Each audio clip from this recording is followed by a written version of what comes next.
I denied everything what they are saying in here. Yeah. So that's, in my view, an extremely serious libel.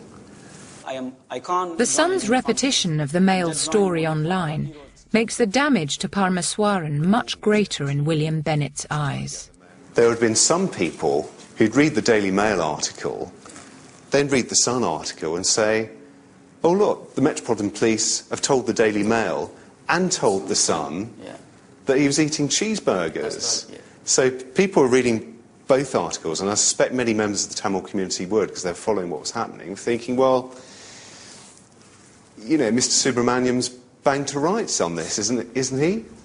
Libel litigation deals with two very, very strong, almost emotional feelings on either side. On the defendant's side, you've got the newspaper backing up its journalist.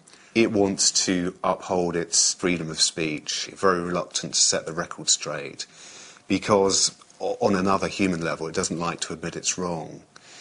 On the other hand, you've got the claimant. You take someone like Mr. Subramaniam. He's been kicked in the gut by this story, so he's not going to give up lightly. The real value for the claimant, if it comes to it, is going to court, standing in the witness box, and it's the chance that he gets. He's had the finger pointed at him to millions of people by the newspaper. He gets the chance to turn around and say, you got it wrong, and you made it worse, you treated me badly for these reasons, and now it's your turn to face the truth. However, after 9 months, both the Daily Mail and the Sun have changed their tactics.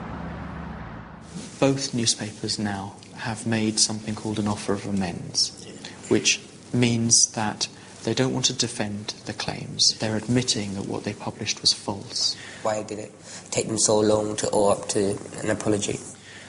I've no idea. It's the simple answer.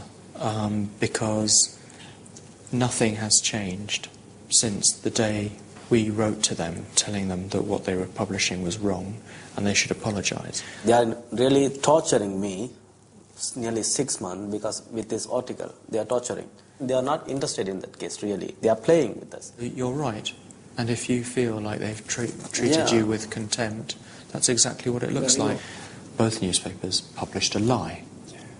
What they published was... it was simply untrue. They could have done whatever investigative process they needed to do within 48 hours of receiving our letter of complaint. The whole course that we done, the protest to bring out the genocide of the Tamils by the Sri Lankan government, it was ruined by those two articles. All the hard work, all the thousands or hundreds of thousands of Tamils put together, it's just ruined by one article they wrote. And that's why this apology matters. That's why what we're going to obtain next is so important.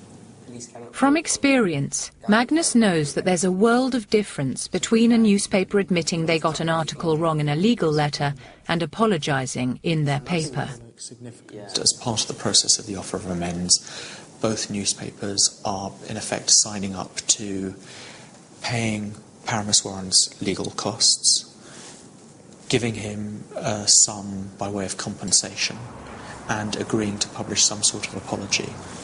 What matters is the apology. We're still not there yet. The phony war has ended, and now the real war, if you like, starts.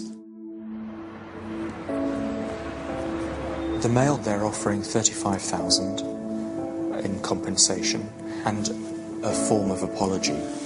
And the terms of publication of that apology are that they will publish it in the newspaper. Yeah. That little paragraph. That little paragraph. Compared to that.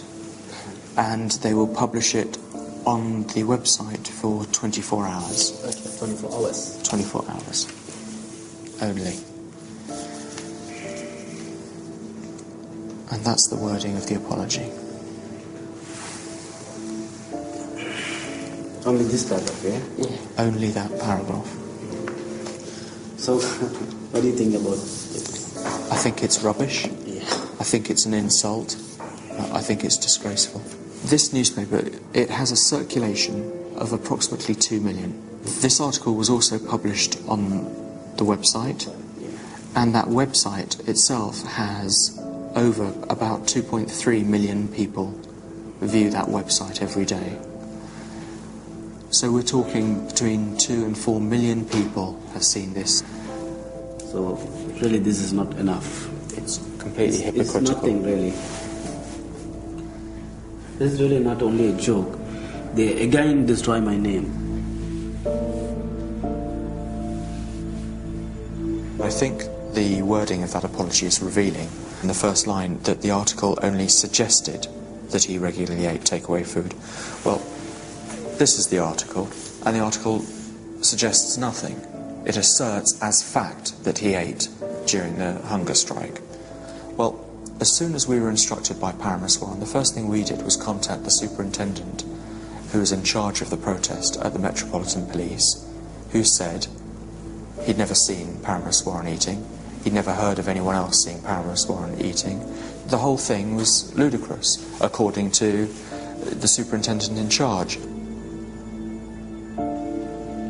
The biggest problem both newspapers have, in my eyes, is that they never made any attempt to contact the Parameswaran before publication, and that is a basic tenet of what we call responsible journalism.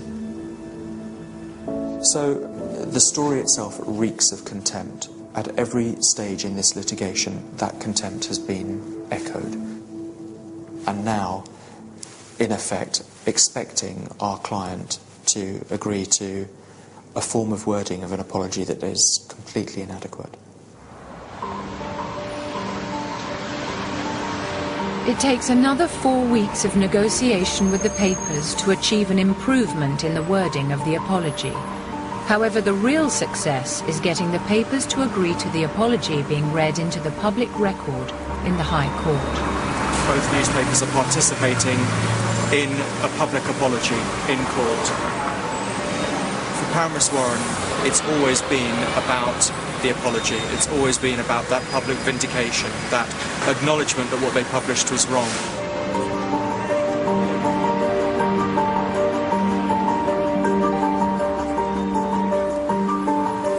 As well as the apologies and the statement in open court, the Sun has agreed to pay Parameswaran £30,000 in compensation, and the Daily Mail has agreed to pay £47,500 in compensation. I feel very strongly about this case. I've always felt strongly about it since meeting Parameswaran. From the first day we met, I knew he was telling the truth. To begin with, when we first met him, he was inward looking, he was clearly anxious, depressed by what had happened. It was important to him that we believed him, that the more we investigated the allegations, the more we investigated what he told us, everything that we got back kept telling us what he'd said had been right all along. It's taken 10 months of legal negotiation to secure total victory for Parameswaran. Thank you, oh, my man. He's my man. He's my man. The Daily Mail has asked us to point out that they carefully considered the allegations before publication and that they published the article in good faith based on information that, at the time, was understood to be reliable.